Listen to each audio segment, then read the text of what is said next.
Welcome to Mysterious Goings On. We're going to get right to the show after these messages. Hi, this is Cassandra Lane. I'm the author of We Are Bridges, a memoir. You're listening to Mysterious Goings On with Alex Greenwood.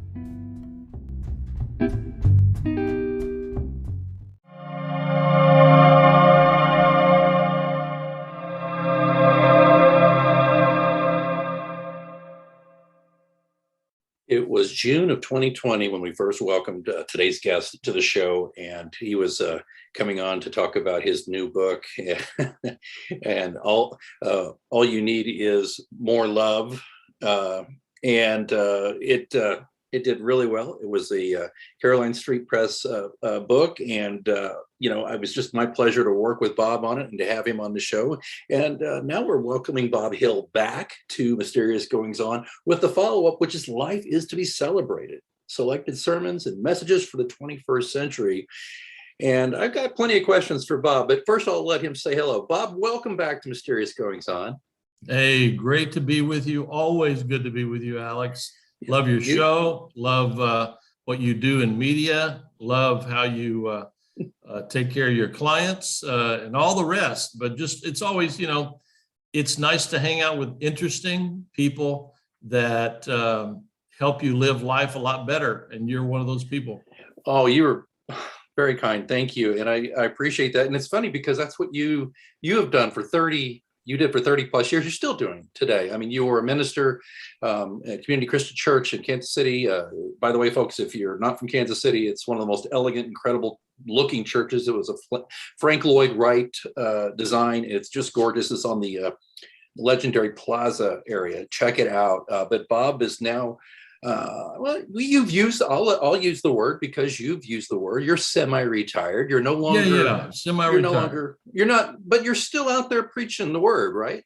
Yeah, absolutely. I do. I just did 2 preaching gigs this last month, and I have more coming up in the new year. But my main work is as a consultant with the Kauffman Foundation, with a focus on community engagement with public education. But, I write and preach and write some poetry and write essays and the like, and still engage in trying to do something to move the needle forward toward the goodness of the human prospect. I've said this to you. It's nothing I haven't said to you in private. We had lunch recently, but I'll say it again, is that I've always admired your ability to be strongly positive, and I'll explain that in a moment, and a living affirmation of the good that is in humanity and the good that is in this world, particularly when a lot of us gloomy gusses find it difficult to keep being strong and positive. I'd just like to ask you, Bob, is before we talk more about the book itself, where do you, I think I know where you get it, but I'll ask you anyway, where do you get this strength? Where do you get this ability to say, yeah, things are not optimal, perhaps here, and here, but I still believe things are going to be okay. Yeah. We have somewhere to go in this world. Sure. One, it's a matter of logic and practicality. If negativity worked, the world would be perfect by now, wouldn't it? So I opt for the positive because it feels a lot better, just personally and individually. It almost always is experienced better in the community in terms of a cohesion, and also in terms of the prospects for enjoyment in a community, however small or big. We all know what it is to be around people that are sour. We understand what it means to kind of participate in toxicity ourselves. And when we let it out, just recently I corrected myself in a conversation with a friend. I said, yeah, I kind of wish that too. It was wishing a bad thing to happen to somebody. I mean, we all do this privately. I was confessing it. He was confessing it to me. And I said, that doesn't get us very far, does it? It almost always backfires on us, and it sours our insides. So to sweeten the inside, to make ourselves breathe a little bit more easily and more freely, and then also to really know that we were meant for joy. St. Augustine said that the glory of God is a human being fully alive. The best way to be fully alive is to be filled with joy and pushing toward the positive. Can I confess something to you? I am working, we all are a work in progress, I believe. You would agree? Yeah, oh gosh, yes. I am working on something, and I think we touched on it briefly at our lunch recently, but I am working on grace, on establishing a better sense of grace within myself, within my own heart. And I'll explain really quickly for the listeners. What I'm talking about is that there are definitely things going on in the world, in this country, that have been challenging. And to me, as a citizen, as father of a young daughter, I'm just very concerned about where we're going. Now, that's nothing new, right? I mean, every generation for the past 200 years of this country has probably felt this way. But I just found myself getting really caught up in a lot of this, kind of what you just mentioned here when you talked to your friend about wishing something bad to happen to somebody just in an unguarded moment. But I find myself lacking the grace to just try to accept people where they are and understand that not everyone is going to agree with me about how things are supposed to go. And that me giving into a lot of these kind of things like you just mentioned that you kind of said that day, it's like me drinking poison and expecting them to get sick or die. It's not good for me to do this. It's graceless. Right. Is that a fair thing? Is that grace? Absolutely fair. You've given the definition that Annie Lamott frequently will use about craziness and insanity, which is taking rat poison yourself and waiting for the rat to die. That's what it means to live in an unforgiving spirit. I think that there's a couple of things that you can do practically, or that are practically oriented. There's this capacity that we have to really empathize and never underestimate the burdens that people are carrying. It may be when somebody impacts you negatively, does something that you really abhor, you kind of wonder what kind of burdens are they carrying? Just to ask that question of yourself and of them. The second thing is in education circles all across this country, in social work milieus, the question is not what we almost always go to, which is, what's wrong with you? What's the matter with you? Or is to say, trauma-informed cares teaches us to ask the first question to be, what happened to you? Not what's wrong with you, what's the matter with you, but what happened to you? And to ask that question. If somebody is really acting out and really being hateful, I've tried to imagine, if they could ever hear it, to say, could you tell me what happened to you to bring you to that position and what you just said? Tell me what happened to you. And if they don't take it up, then we can't have a conversation. But if they do take it up, maybe we can find some common ground. Maybe we can have a little bit less venom and bile. Yeah, there's a comedian, actress, Sarah Silverman, who she was getting some very disgusting things thrown at her on Twitter by a guy just out of nowhere, just really vile. And instead of blocking him or answering back in kind, she basically, and I'm sorry, I don't have the exact wording, this has been a couple of years ago, she basically did, Bob, what you're suggesting. She basically said, who hurt you? What happened to you? How can I help you? And it turned out the guy was solely disarmed by this. I'm just breaking this down. It had, it was a thread. Turned out he was in chronic pain. He had an illness. He couldn't afford to get it looked at. All this. She helped him get the help he needed. And that's just one of those things. that I work on, because, my own upbringing, my own situation is that I've really had to try. I believe I'm an empathetic person, Bob, but I think sometimes though when I feel attacked, the empathy goes out the window. So it's tougher for me to do what Sarah did and what you're talking about, like when I'm angry.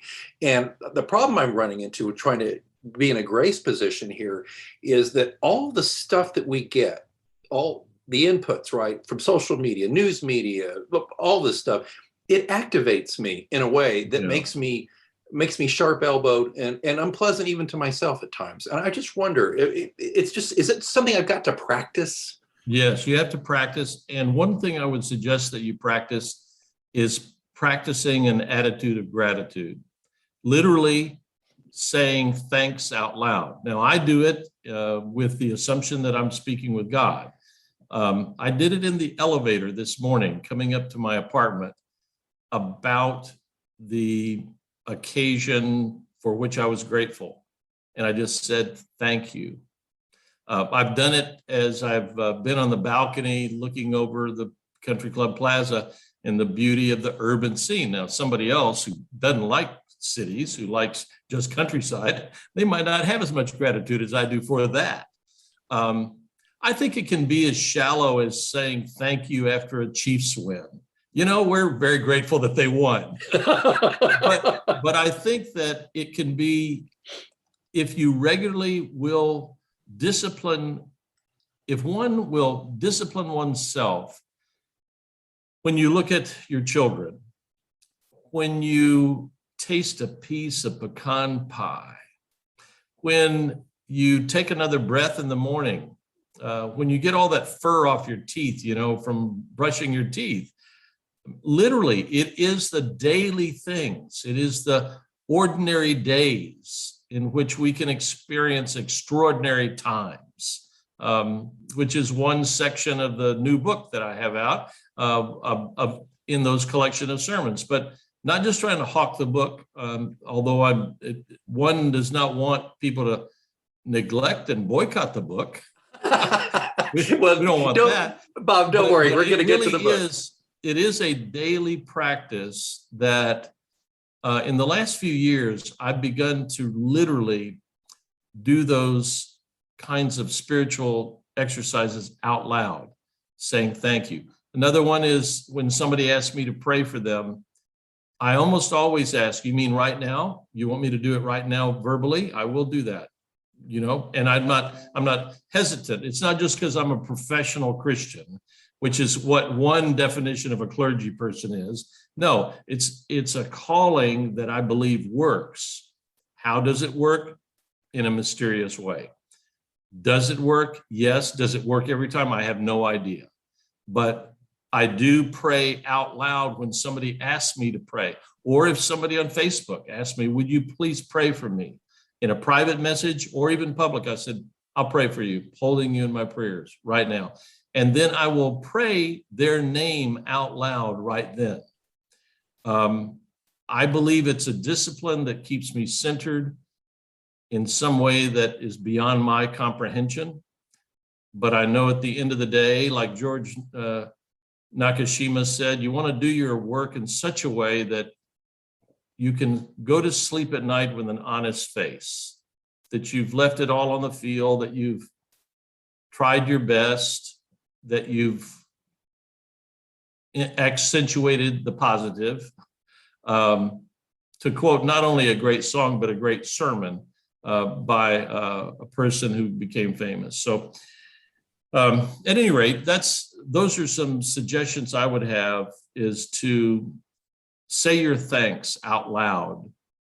And by the way, you can't do it in the middle of a restaurant. I mean, you could, but don't do that. I mean, but when you're by yourself, if Right. you're driving in the car or you're taking a walk through the neighborhood, where people won't think you're nuts, you can say it out loud and talk it out.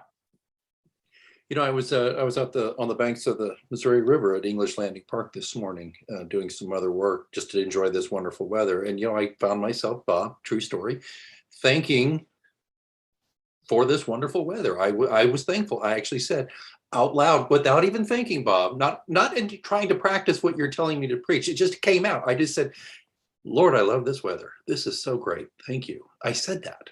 So, well, if you will, every time you have that impulse, yeah, if you will act on it, it will become not like a practice, a discipline where you're trying so earnestly to be righteous and good. It'll become part of the tissue, the existential tissue of your life. It'll become natural. It'll become almost automatic, autonomic. Well, I look forward to that. I'll work on that. In Life is to be Celebrated, Selected Sermons, Messages for the 21st Century. You are presenting 52 messages. As we say, we're talking about the book, do you question how it's possible for life to be affirming, religion to be relevant, and our daily human journey to be full of hope in times riddled with division, cynicism, and negativity? And that's where we said, if so, Robert Lee Hill has 52 messages for you. We call them sermons, and I want to ask you a question. That's a question you actually answer in the beginning of the book, Bob. Who is a sermon for? Well, it's certainly for the listeners who are in a congregation normally, sometimes on Sunday mornings. As I found out when I looked at the dating of these sermons, they were preached on every day of the week. That's partly because if you preach on Christmas Eve is a movable feast, meaning the numbers are set, it's a set day, but the days of the week move. Easter is a movable feast because it's a lunar calendar related holiday. It goes according to when the first full moon after that equinox in the spring happens, then you have Easter. Christmas happens on the 25th of December, but the 25th of December doesn't happen on a fixed day of the week because we have odd numbers of days. So it happens on a Monday, it happens on a Tuesday, Wednesday, Thursday, Friday, Saturday, Sunday. So because of that, and because Easter is a movable feast, all the days got jumbled up. For me, when I didn't preach just on Sunday, preached on different days of the week, normally with a congregation, either at Community Christian Church or in an ecumenical setting, or in one case, in one sermon in this book, in a Jewish congregation, where I was asked to preach on a Friday night. And so it's normally a congregation. A congregation, according to Jesus, was two or more. Wherever two or more are gathered, there I am in the midst of them. Most of the congregations were much larger than that. Some of them were ecumenical. I preached before a Unitarian church and a Disciples church, a very eclectic group on the top of a mountain in New Mexico. And this was it's a summer community up in Idlewild near Eagle's Nest in New Mexico. And I've been a guest preacher there several times, and this is one of the sermons that I preached up there. And so it's usually to a congregation. But one is also given a gift, not so much the preaching, but the preparation is a gift to the preacher. It is part of the spiritual disciplines of discovering of all the nuances of the divine and of one's own existential position in relationship to the divine. One could also say, and I don't know whether you're leading me to highlight this, one could say that one person, one entity, one presence listening is God, God's self. And one might want to, if you're a preacher, you might want to think about that the next time before you open your mouth. Is what I'm saying going to be interesting to the divine? Is it going to honor the divine's presence, about which I'm trying to highlight some feature or some aspect or some new thing, some new angle? Well, you clearly do. And I was going through the book. Of course, I'm pretty intimately aware of most of its contents, having helped you out a little bit on some of this. But, there's one thing that the focusing on 2 Corinthians, it's talking about overcoming the hell of hatred. And this was really, I don't remember hearing you give this sermon, but you read this sermon, Bob, and you're rather direct about people who were homophobic and Islamophobic. Yeah. Those are the two biggest phobias that we were dealing with at that time. Right. And we must stand in contradistinction to people who claim to be Christian or claim to be righteous or claim to be holy and say some things that are just absolutely filled with hate. My interpretation and reading and experience of Jesus of Nazareth, this Rabbi Carpenter, is he was never full of hate. He did not predominate on that hellish experience, but rather emphasize and always toward the heavenly aspects of love and grace. And so, but if hatred is being expressed, and if there is this hellish experience of enmity and adversarial domination of somebody who's different, whether by virtue of religion or their sexual orientation or the rest, we must stand up. And that will be a good moment to test your character.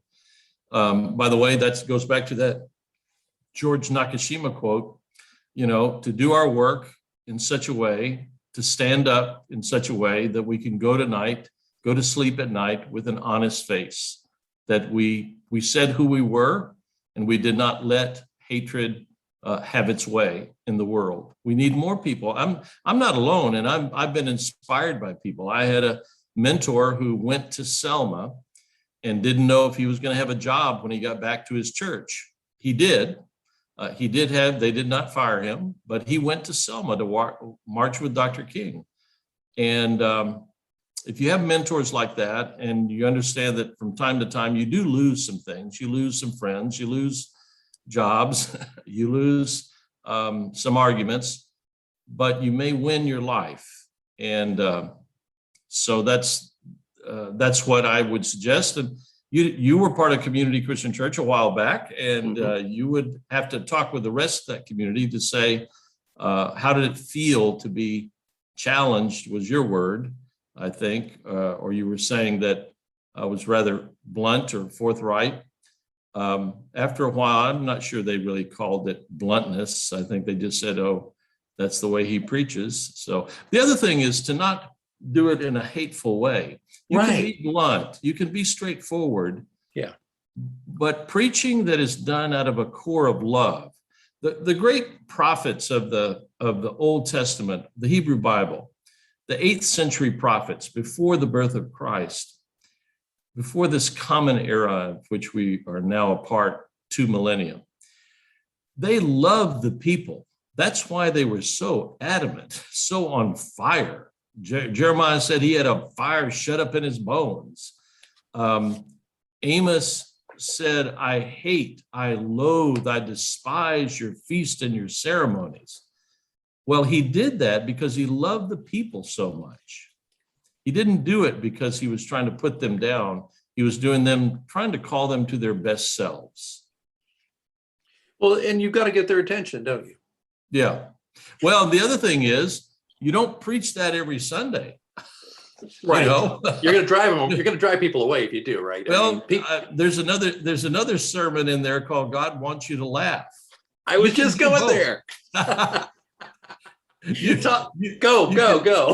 can do both. You do need to talk about the hell of hatred, but you need to lift up the need for laughter, that we were meant for joy.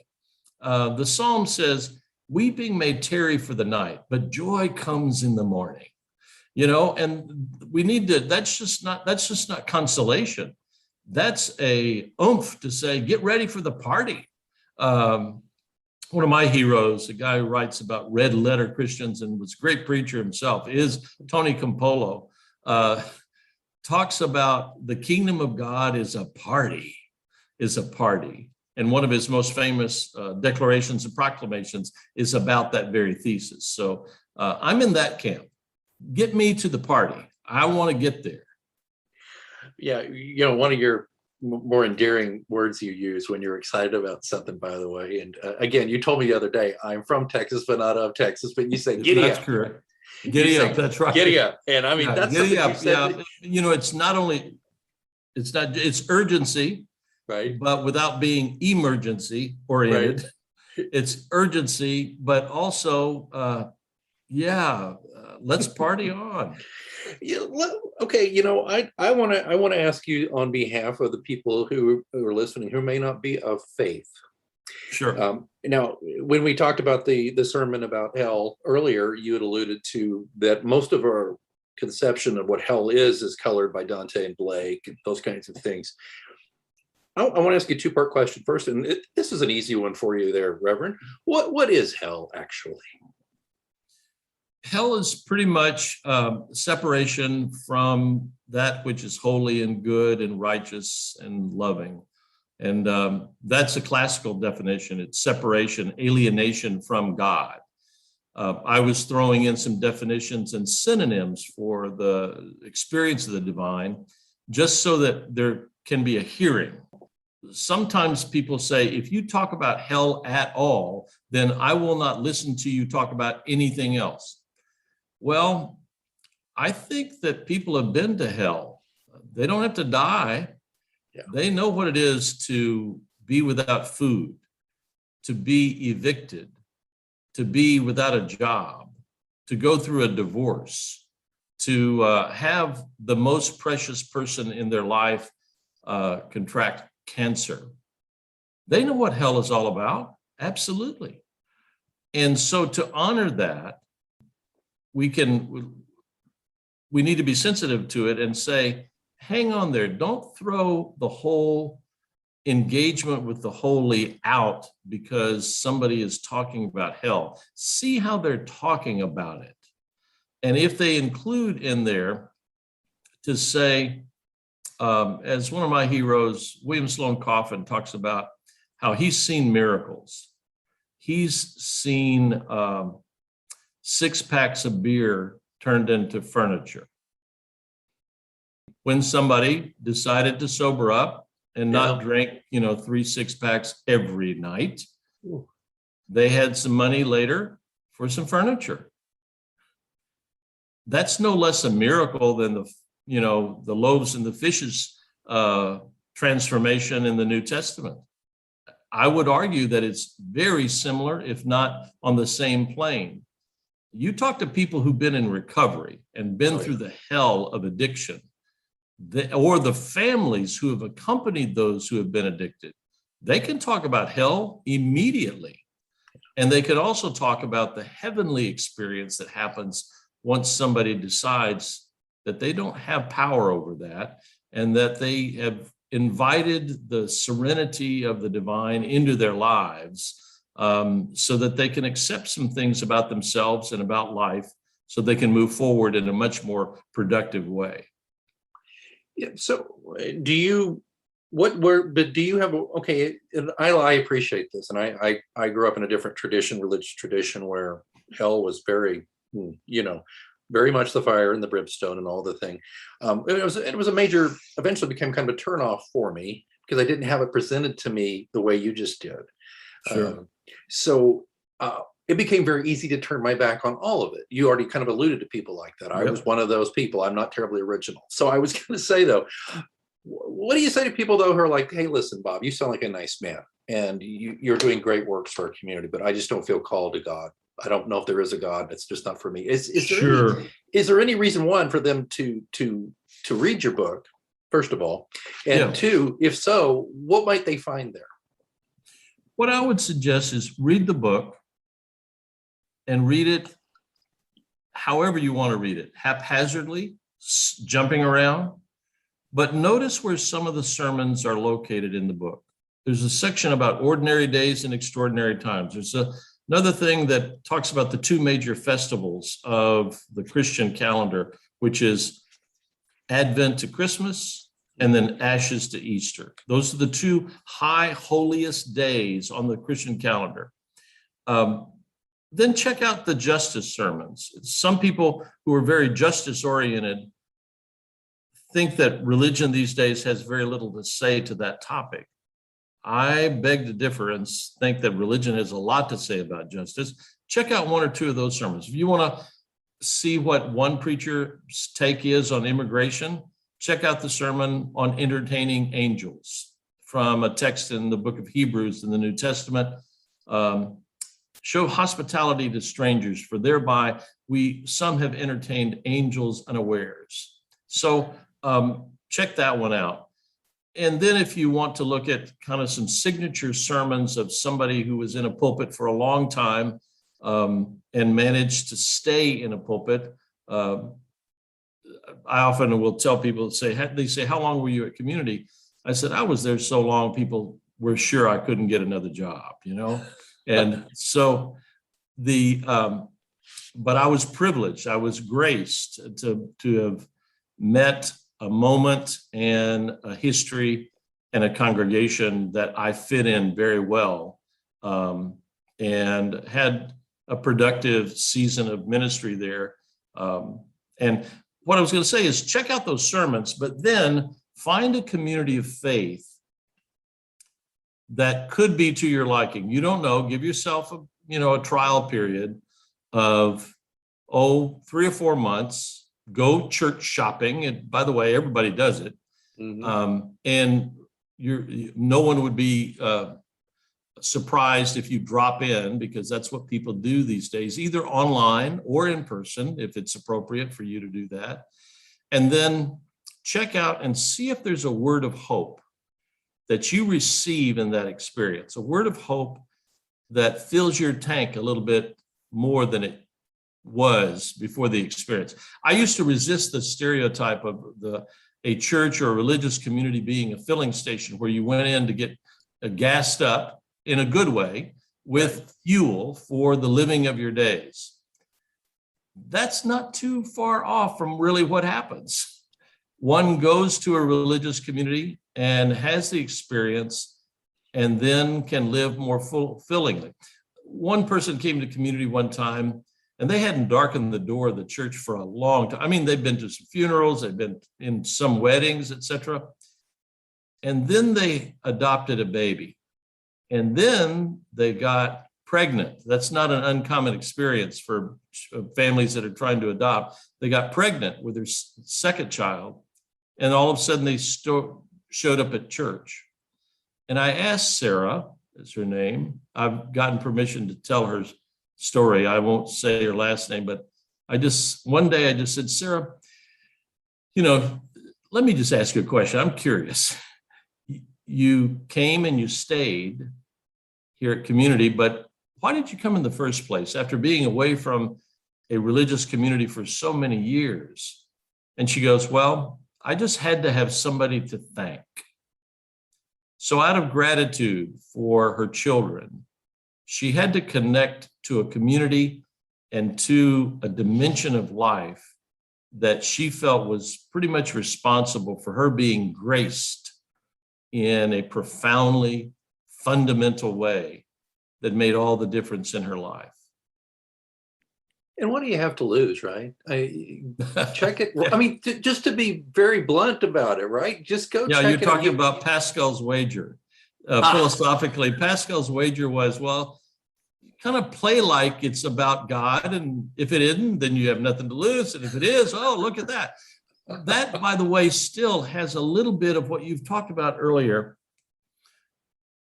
about fire and brimstone preaching, the wrong kind.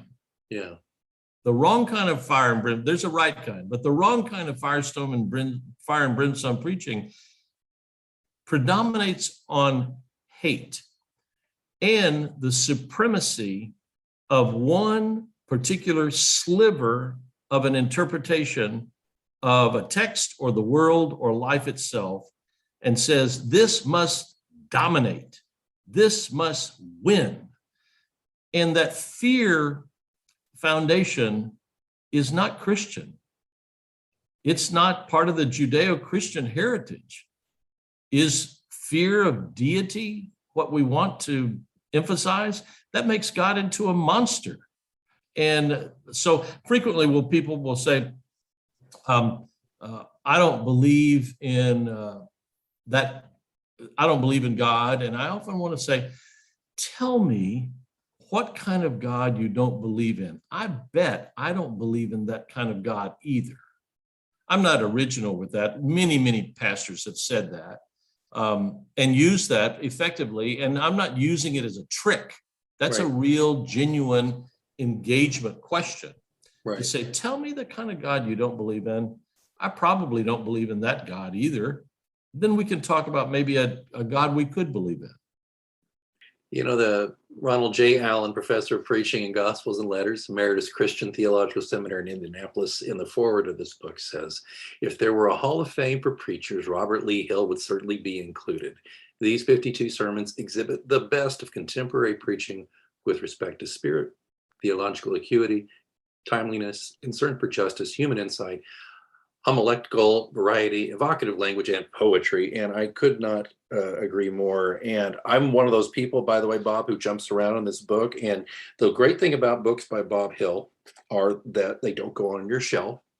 They go beside your bed, or they go in your study, or they go by your favorite chair. And I want to tell you something, Bob. You know me pretty well. Every now and then I get a little down and or whatever, and I will often reach for this good book or actually previous good books. I just want you to know that. But life is to be celebrated. Ultimately, in my opinion, is just what it says. It is a celebration of life, and it's a celebration of intelligent, thoughtful, kind Christianity, and beyond that, as Bob has said, he's very ecumenical, and I've always admired that about you, Bob. The fact that your message translates no matter what pulpit you're standing in. Thank you. You're very gracious. Now your kindness and generosity has outstripped your judgment. That, and he's a much quicker wit than I am. Bob Hill, the book is Life is to be Celebrated, Selected Sermons, Messages for the 21st Century. It is a Caroline Street Press book. You can get it, guess what, just about all over Amazon, of course. You can get a paperback, you can get an ebook. Also, Bob, you might here and there be doing some speakings around the Kansas City area. Yeah, right. And you'll hear about it on Facebook, probably in an email if people want to write me and say, put me on your email blast. It's Dr. Robert Lee Hill at gmail.com. Dr. Dr. It's long, presumptuous sounding, but it's pretty understandable at the end. So my whole name, Dr. Robert Lee Hill at gmail.com. That's right. And of course, you also have a blog. Yes, I infrequently post there, but I do from time to time. And I can't even tell you the call letters for it unless you have it there. I've got it. It's A View from the Hill, and it's revhill.wordpress.com. And don't worry, folks. Don't stop driving and pull over. Don't get off the treadmill. Don't get off your bicycle. I tell you what, just go to mgopod.com or look in your show notes, and you'll find links where to buy this book, to his blog, and more. And Bob Hill, I'm going to give you the last word because only a fool would try to top you. No. Any last thoughts before we say goodbye for now? Somebody would ask me, what is the gist of what I've tried to preach and what I've tried to live very poorly, admittedly. And the longer we live, we understand how poorly we live it. Age is a kind of invitation to humility, I think, always. But if I had to sum it up, I would say from a Christian perspective, and I'm a Christian pastor, Jesus gives us a way of life replete with opportunities and possibilities for reconciliation, joy, justice, grace, love, empathy, transformation. And then he bids us to give that way of life away to others. So that's as proselytizing as I'm going to get, all right? Period. But I will say also the last sermon in the collection is a sermon called Surrounded. And I do believe that we are surrounded by a great cloud of witnesses and a great kind of conundrum of mysterious, wondrous powers that are at our disposal, and that we only need to open the door, open the window, open our eyes, open our hearts, and let it in. Not even going to try to top that. That's beautiful. Bob Hill, thanks again for joining us on Mysterious Goings On. Thank you, Alex. Thank you so much. Thanks so much for listening to Mysterious Goings On. Don't forget we have a complete archive of all of our interviews, monologues, updates, live readings, dead readings, all of that stuff is available at mgopod.com. And of course, don't forget to subscribe to us so you never miss an episode. We're on Apple Podcasts, Spotify, all the usual suspects. Please join us there. Again, don't forget, mgopod.com also has links where to find me on social media and how to get in touch in case you want to be a guest here on the show. Well, I think it's time that I move on for this week, but until next time, keep reading.